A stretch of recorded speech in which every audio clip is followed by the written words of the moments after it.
ব্যারাকপুর বিধানসভার বিজেপি প্রার্থী কৌস্তব বাগচি অংশ নিলেন অন্নপূর্ণা মন্দিরের অন্নকূট উৎসবে।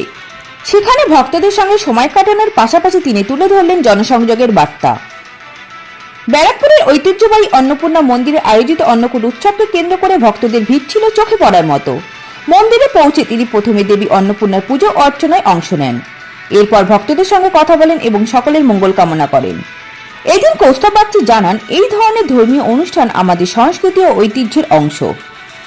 মানুষের সঙ্গে সরাসরি যোগাযোগ এবং তাদের পাশে থাকা আমাদের দায়িত্ব। উৎসব প্রাঙ্গণে সাধারণ মানুষের সঙ্গে দেখা যায় তাকে কথা বলতে। স্থানীয়দের সমস্যার কথাও শোনেন তিনি এবং পাশে থাকার আশ্বাস দেন।